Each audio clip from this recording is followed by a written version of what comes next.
Welcome everyone to a special edition of Zoom Action. Got myself Zack Geoghegan next to me is KSR's Brandon Ramsey. As I said, we got a nice episode in store for today because we're in the postseason officially. We've SEC tournament is done and gone. We saw Ortega's game winner. We don't have to talk about the Alabama game. Kentucky has locked up their 3 seed. They will play number 14 seed, the Troy Trojans, in Milwaukee on Friday at 7:10, I believe is the tip-off. I think that game's on. Actually, I don't know what channel that game is on now. I think that True TV, TBS, TNT, one of those weird little sub channels that just come around every March. But Brandon Ramsey's going to be heading off to Milwaukee. He goes up there tomorrow. He said, recording Wednesday. We've got Jack Pilgrim and Stephen Peak going up there as well to cover everything. I'll be in Lexington. I'm actually going to Rupp shortly after this to go watch Louisville practice. So that'll be fun. If you need some Chucky Hedberm scoop or anything, just hit me up. Be able to give you that. But we are going to do a little bit of a Troy preview, a little bit of a Troy film breakdown. Brandon Ramsey has been hard at work living in the film room over the last couple of days since the bracket was announced. And yeah, so Kentucky's taking on the Sun Belt champions. We've got four different plays here that Brandon has queued up, and I'll throw them up here in a second, and we'll kind of just run through them real quickly. We're going to make this a shorter episode than normal, but just to kind of rattle some things off for you. Troy, they finished. They're 93rd in Ken Palm. Defense is kind of their calling card this season. They're 66 in defense, 152 in offense. Coach Scott Cross did a really good job this season of losing two of his top three scorers from last season, and then returning 10 pieces, and then six of those returning 10 pieces are now his leading scorers for his current team, including Tyler Connerway, who was that he was the third of those top three scorers from last season that actually ended up staying.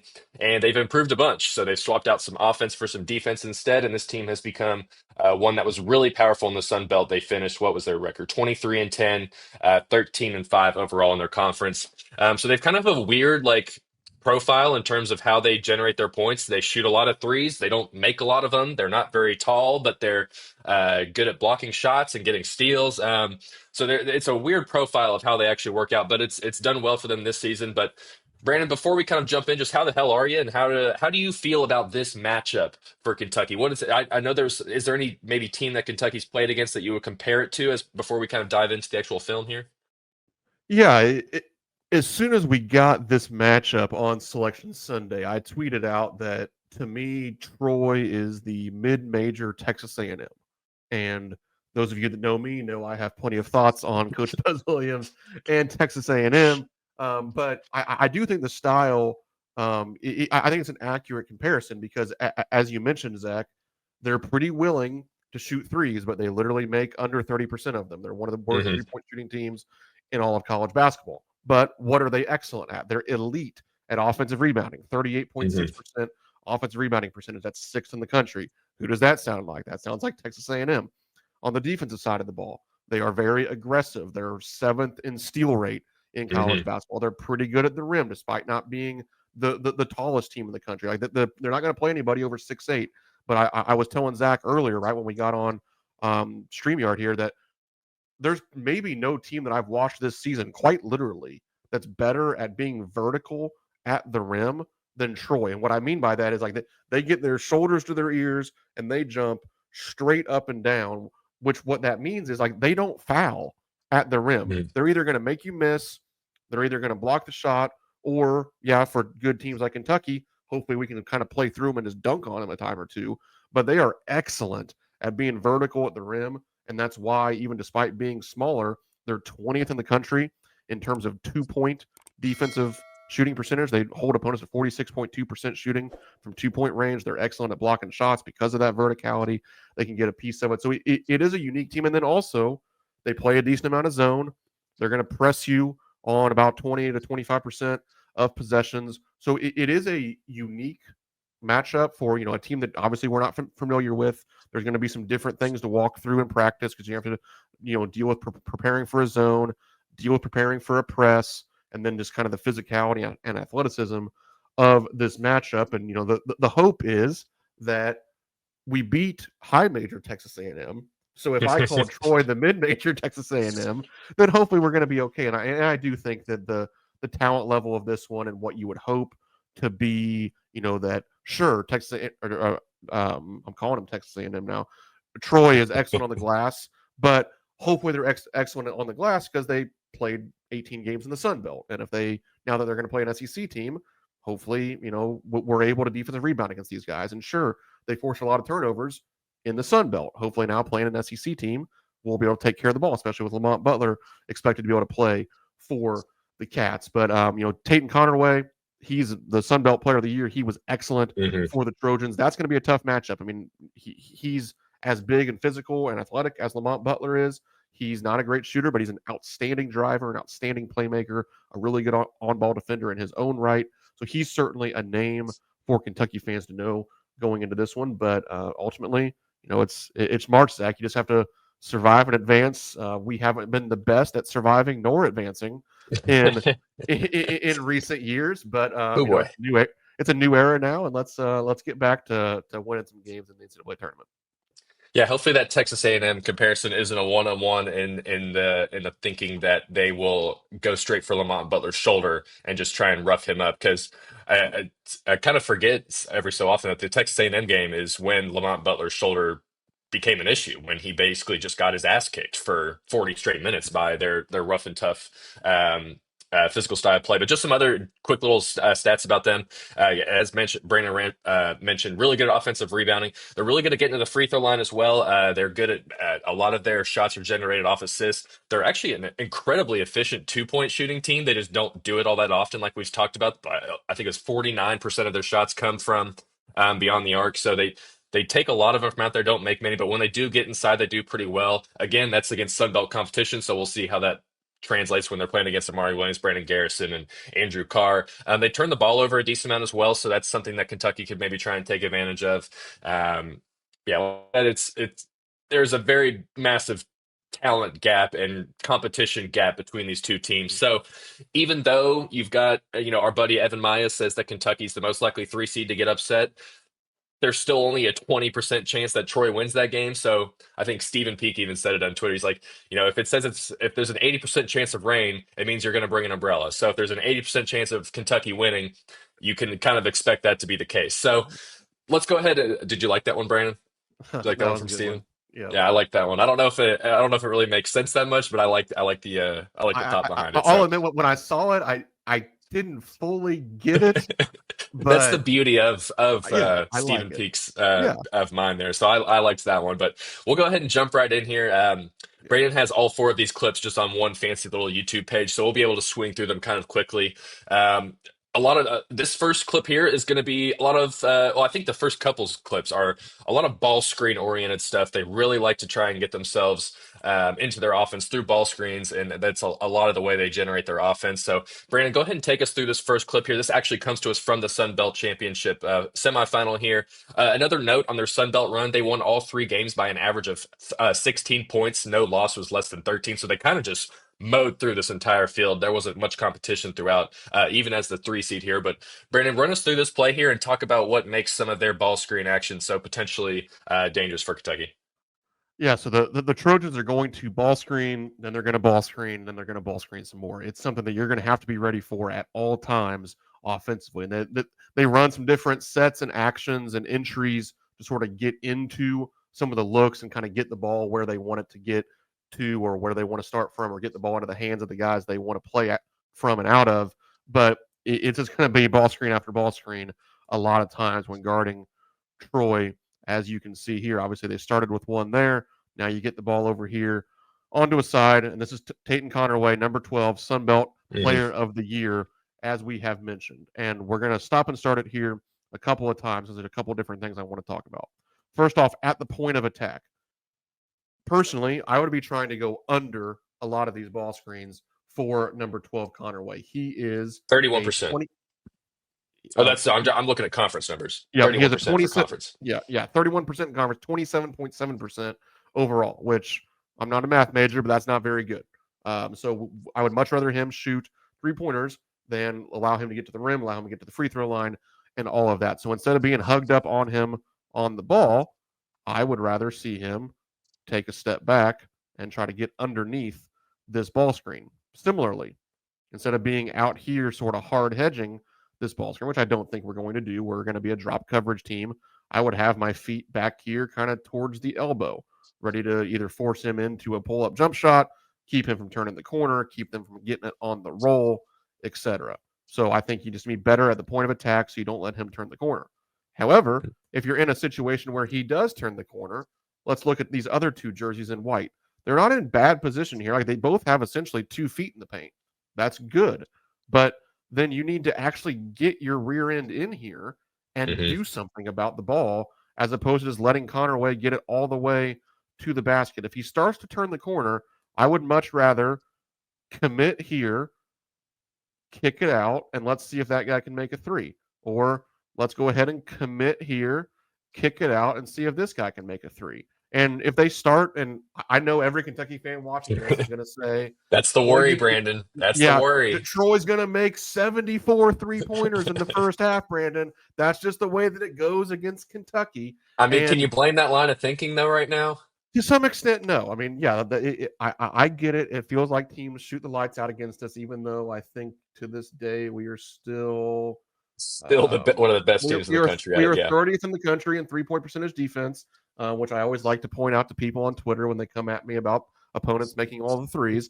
But This is the we tournament. can, Just one game is all it yeah, matters. exactly, and you can always adjust. Like, yeah, if Connor Wade drives it in there and he has 5 assists in the first 2 segments, and Troy's 5 of 6 from 3, and our Twitter mentions are blowing up because of what we're talking about, then yeah, then maybe you're going to have to adjust a little bit. But I don't want to watch Tate and Conaway turn the corner and shoot right-handed layups all night, because that's the one thing that I know Troy is really good at. They might make a lot of threes, they might not make a lot of threes. But if you let Tate and Conaway drive it right, he is going to lay it up on your face all night long.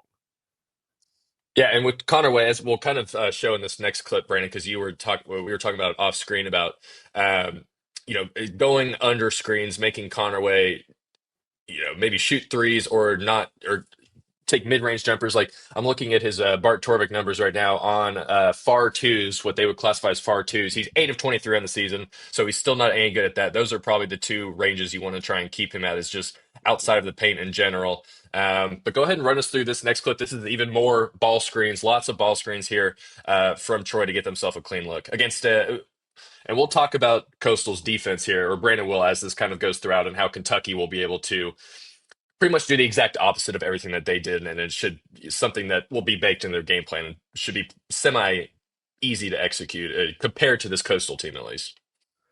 Yeah, so we're going to get started here with an entry that Troy will use quite a bit. They're going to set this staggered double away into the corner. They curl the first one this time and come off of the second one, come off the second down screen to get a catch here. Then they're into a little bit of a Miami action, which is just this kind of downhill handoff into a ball screen. So again, here's the first ball screen right here off that little handback, and they're going to roll and replace out a lot of this stuff. And that's number 12 Connerway, who's replacing up from down in the paint. And then obviously this guy's going to kind of follow the same path and roll back down in there, even sets a little down screen for Connerway. He gets a catch. Guess what's coming next? Another ball screen. They're right into it. They are right into it. And then here again, we're going to talk about the positioning of these players. You can see it's the black player right here in the white jersey. This other guy kind of gets in his way, but we're focusing on this defender right here. And watch where his feet end up. His feet are all the way out here, again, with a guy that we're not worried about him shooting threes necessarily, especially to start the game. We want to stay between him and the basket, and the same thing with them on the roll. So if imagine that's Amari Williams, I would like Amari Williams' feet to be like back here inside that first hash mark. One, that helps, going back to that last clip, that helps stay between Connerway and the basket if he ends up turning the corner a little bit. Secondly, it helps you take away the roll, which they're going to be able to get to here as number 15 Fields rolls into the basket. So we're going to talk about some other breakdowns on the back end, but we shouldn't even need to get to that point in the conversation if we're better at the point of attack here. And I think that Kentucky's drop coverage that we typically play really lends itself well to how you would want to guard this Troy team. So I hope that the Wildcats are in better position. But as the ball gets down in here, again, that's number 15 Fields who gets a catch. You have two white jerseys here that are not in terrible position, but they just don't commit enough. And that's something we talked about in the last episode of Zoom Action we Hmm. really broke down Kentucky's defensive improvements. And I talked a lot about how early in the year it kind of seemed like everybody was a little hesitant or leery to really make an aggressive, decisive decision. And everybody was sort of getting stuck in no man's land a little bit. And that's what I see here from these two Coastal Carolina defenders. Like this big dude right here, like he's sort of in the lane to take that away, but not really. This guy was in there at the midline, but then ends up sort of drifting out for no reason. It's like get in there and be at the rim, be vertical like Troy gets vertical at the rim and make this a lot harder. So again, if you're better at the point of attack, you don't even have to worry about it. But sometimes you're going to get beat at the point of attack. That's going to happen Hmm. on Friday, and you just have to do a better job of making it harder on them at the rim because they're going to spend a lot of time around the rim trying to score because they're not very good outside of the paint. And if you're watching this for the first time and you haven't seen any of Troy and you just saw those first two clips, I think as a Kentucky fan, you should feel very good about Kentucky being able to defend it because, like Brandon was saying, pretty much everything we broke down in Zoom action and the defensive one before the SC tournament, all of those defensive improvements we saw is would none of those would happen. Like a lot of the indecisiveness, like especially in that very first clip against James Madison, when Conaway's getting to the rim, you have one guy who's just sitting on the baseline guarding both the 3 point or not guarding, halfway guarding the 3 point shooter and Conaway going in. On this play as well here, you've got just guys not really knowing what exactly they want to do. In terms of should they go out quick? A lot of the hesitation. What was your saying? It's Often never wrong, but in, never in doubt. often wrong, but never in doubt. There a lot of the just going off those two defensive clips. There was a lot of doubt from those two defensive teams. So if you're just looking at it from how can Kentucky, if you put Kentucky's defenders into those situations where James Madison and Coastal Carolina were, I think you would feel pretty good being a Kentucky fan and also you're going to have 7 footers patrolling the paint instead of the 6'9", 6'8" kids that the Sun Belt Conference is going to run out. But Right. so now we're going to go to I believe is this your defensive play, Brandon? This third one, This one starts as some verticality at the rim, but then we're going to get into right? Dow to make it three It here. turns into a transition, correct? Okay, so Yep. yeah, like Brandon was saying, going back to the verticality thing, that's how you could be a team with your tallest player that's 6'8", and they rank what? They were 38th 38. nationally in block Yep. percentage, which is pretty impressive, especially since they played a handful of high majors. We haven't even mentioned the fact that they played Arkansas like very beginning of the season, so they've have some battle tested opponents. Like they also played Arkansas and Houston. Houston only let them Oregon. score 42 points, which is crazy. Yeah, Oregon as well. So, Brandon, go ahead and take us through this one. This is kind of I know we got the block on the other hand, and we get a transition three on the other end. Just take us through what you saw here and how maybe Kentucky can combat those things when they meet up on Friday. Yeah, so we're going to start here with just an example of their verticality at the rim that Zach and I have both talked about. This is number 4, Miles Rigsby. He's a 6'6" kind of wing for them, and the way he gets over here and is vertical at the rim, and that they do such a good job of not fouling, as I mentioned. And we're probably going to be belly aching a little bit on a couple of those calls on Friday, Hmm. asking for fouls at the rim, but that they do a pretty good job, and I think the officials are probably going to know going in on it because believe it or not, some of the officials, at least the good ones, watch some film too, and they're going to know that Troy is, really good at being vertical, and they're probably going to let them get away with a little bit of contact at the rim because they know that they're taught to go straight up, and they're going to kind of get the benefit of the doubt. But you can see here is that athleticism at the rim that we'll have to contend with. But then as Troy comes down in transition, watch number 1 here, Thomas Dowd. He is their best 3-point shooter, even though he starts at the 5. Best in Yeah, air 100. quotes. Right, exactly. 153 of 248 shots have been threes this season. He's made a team high 47 threes. His percentage is just over 30%. So, no, it's not great, but he is their most willing and certainly their most dangerous 3-point shooter, especially because he's their 5-man. And that's just Hmm. if you have a 5-man that can make 47 threes, it makes you pretty dangerous offensively at times. And you'll see that here where they're just not, Arkansas State in this instance is not ready to get matched up with the 5-man out on the perimeter. There's going to be a lot of times where normally the opposing 5, if this is Amari Williams or Brandon Garrison, whoever it may be, you're kind of used to getting back on defense and just kind of running towards the rim and running towards the block and getting ready to guard your guy in the post. And you can't do that when number 1 Dowd is in the game because they'll swing it to him And if you're not ready, he's going to be there to shoot it in. So you have to do a good job at having some urgency to get matched up with him and make sure that you're following him out to the perimeter and taking him away on those easy catch and shoot threes, because he will make a decently high percentage of these relatively uncontested rhythm catch and shoot threes. Yeah, as we were kind of talking about off camera, we're like, has Kentucky really played a five man that shoots the three like that? And I think Malik Dia was maybe the one guy that we could maybe compare him to, and Malik Dia's probably got an extra 50 pounds on Thomas Dowd, so not really a one-to-one comparison. So it'll be in that sense, it might be something a little bit different than what Kentucky has seen at least through the last half of the season. Right. Yeah. It's probably Dia. And then the other one that just came to my mind was the McLaughlin guy from Vanderbilt. He Gotcha.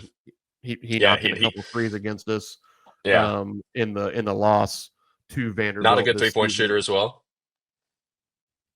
Not outstanding, certainly. Yeah, I mean he's a guy that shoots them, but makes some of them, probably banks one in against us. um, but yeah, it's going to be something different to contend with on Friday for sure. Yeah, and to the note about fouls or drawing fouls, they're like very middle of the pack in terms of or actually no, yeah, middle of the pack in terms of fouls being called for them. Which when you're 6'8" and you do a lot of and you're a really good shot blocking, that feels like a very good number. So Yeah. two interesting little points there on their defense and into their transition offense. Brandon, how much of transition is a part of their offense, if at all? I mean, I would consider it opportunistic.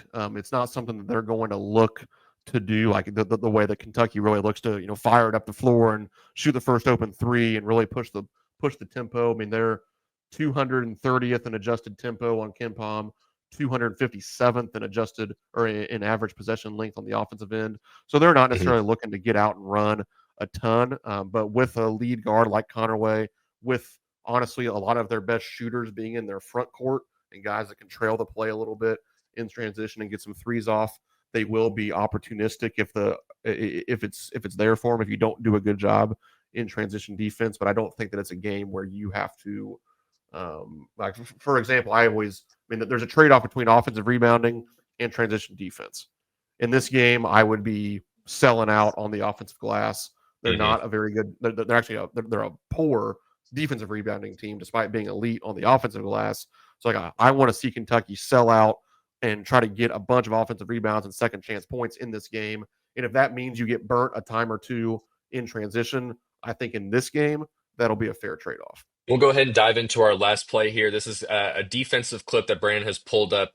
Troy likes to do some 1-2-2, a little bit of a press, try and just slow teams down initially, maybe force some easy turnovers. Brandon, what do you see out of their defense here, and how do you think Kentucky can combat that if they do end up doing that? I think you said they do it around 20-ish% if you're ballparking. They'll try and break out a 1-2-2 every now and then. Yeah, they're gonna throw a lot of different looks at Kentucky on Friday, and I think probably even more than we've seen on film because it's Kentucky and not a Sun Belt opponent. And they know they're going to have to get a little gimmicky probably to pull the 14 over a three upset. So I think that you might even see more different styles of defense, whether it be different zones in the half court, which they do about 16% of the time according to Synergy. The press is about 21% of the time according to Synergy, and those numbers usually get lowballed by Synergy, if anything. So you can probably add a couple percentage points to each of those. But yeah, you have a little bit of a 1-2-2 semi half court trap here, but it's really just meant to slow down the offense. You see that now they're not initiating offense until 8 to 10 seconds into the shot clock. So just something to contend with, getting the ball across half court. With Lamont Butler playing, you certainly hope that that's a lot easier to do than it would have been had he not been able to suit up on Friday. But then there's another defensive point that I want to talk about here that Troy does a lot, at least from what I've seen on film, and that's when the ball goes in the post. Probably part of being undersized, even in their league, is they double the post a lot and do so very aggressively. And a lot of times they do it sort of block to block from the low side. So you see number 4 here. Again, it's Miles Rigsby, one of the two Rigsby brothers that starts for Troy, and he kind of comes from the low side here to double the post. But you can understand. I mean, especially when you think about the passing ability of Kentucky's front court, like Amari Williams, Brandon Garrison, Andrew Carr, if you have a defender in this position, I think Kentucky's going to eat that alive on Hmm. Friday, having to guard. Imagine this being, any number of the shooters of, Kobe Brea or Trent Noah or Travis Perry, whoever it may be in that position, while also dealing with, an Otega Owe baseline cut or an Andrew Carr baseline cut or Ansley Olmanar baseline cut. Here, that's just a lot of space for one guy to cover against Kentucky. But once again, you can see them flying around pretty well. And something I talked to Zack about, and I don't know if this will translate to them playing Kentucky because, in the Sun Belt, even though it's a pretty darn good league, I think there's a lot of times where you can kind of gamble and pick a guy to not guard. I think it's going to be pretty hard, even with a depleted roster to some extent. I think it's going to be pretty hard to not guard a guy on Kentucky. But a lot of times, Troy just elects to sort of have a free safety roaming around, and they'll not guard somebody on the perimeter. So this is number 4, Rigsby, again, the same guy that went and doubled the post. All of his teammates flew around and took assignments, and he just sort of stayed in the middle there. And then he was right here to make a play on the ball.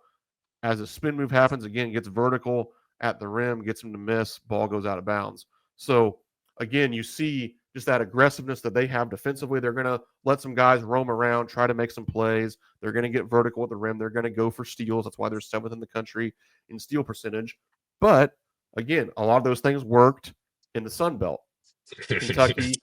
Kentucky hasn't been great of late at taking care of the ball, but this was a Kentucky team that once was literally the best in the country at limiting turnovers when they were on offense. So I think that if you can just not turn the ball over incessantly in this game, you're going to be able to score enough to win. And then also, quite frankly, Troy struggles offensively, which we've talked about some.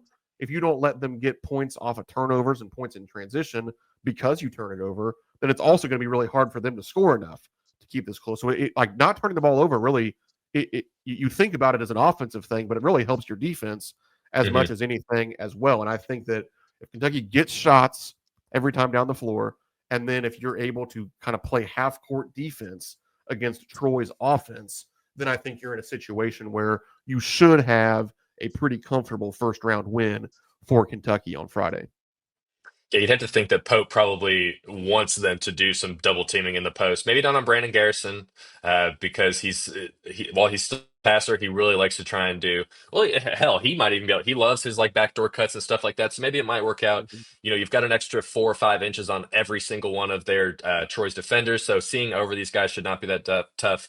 I feel like there's been a couple of SEC games where they tried to double Amari, and it just never really worked out very well for the other team because he's just that he's very patient. Sometimes he'll get picked from the back if he's not paying attention, but I don't think that that's something that is going to really bother Kentucky, the double teaming. So I kind of hope, or Pope is probably hoping that they do a little bit of that. So and Andrew Carr, also really good underrated passer as well. So Brandon, let's leave here. We're already almost at 30 minutes, so let's wrap this up real quick. Give me your prediction, and maybe your MVP. What's a big, or and maybe one big thing outside of the turnovers you just talked about that Kentucky needs to do to win this game? I think that you're going to, and this is something we talked about in our last video as well, talking about the defensive improvements of not just sort of letting people shoot threes. And we talked about here in this video about shrinking the floor and kind of making sure that we're making them make threes as opposed to layups. But I Hmm. still don't think that you want to get into this mindset where it's like Troy stinks at shooting threes, so we're just going to not guard him. We're not going to put our hands up. We're not going to close out. Now, yeah, can you still make calculated decisions of would I rather take away Connerway getting to the rim, or would I rather make Marcus Rigsby make a three? Yeah, like make those smart, calculated decisions in the game. But then you're still flying around and trying to be there to contest shots because we talked about it off the jump of this show that, yeah, they shoot 29.9% from three, but they're going to get them up. And Hmm. that's the one like area of worry if you're a Kentucky fan is that yeah, a lot of times Troy's going to come out and they're going to shoot 5 of 25 from 3 in this game. But there's a couple iterations of it where they make 11 of 25. And now all of a sudden you probably find yourself in a little bit more of a dogfight. And so I think that's where I really want to see Kentucky kind of flex their muscles and say, hey, like against a 14 seed, we can do a little bit of everything. Like we should be able to stay in front of the ball on the perimeter and still, take away some threes. It shouldn't Mhm. be the trade off that it always like when you're playing Mark Sears. Like sometimes you have to kind of pick your poison.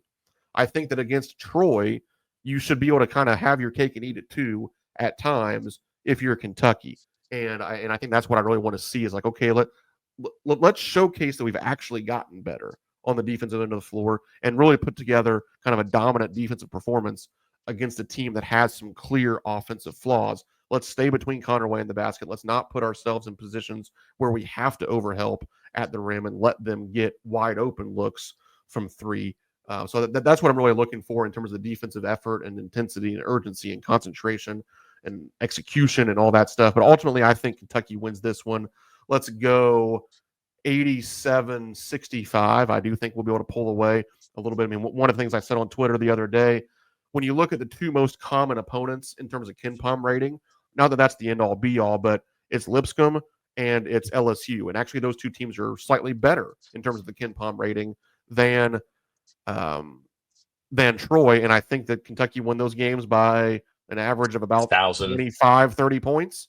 So, Mhm. there's no reason to let yourself be talked into being, outrageously concerned. Like, yeah, we all have some trepidation because of what's happened 2 of the last 3 years in March Madness. And heck, if you follow me on Twitter, by the end of the week, you're probably going to be convinced that Troy's the best team in college basketball because that's just what we do.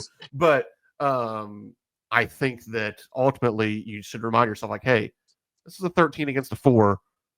It's not only are you supposed to win, like it's kind of supposed to be a little bit easy as well. Mhm.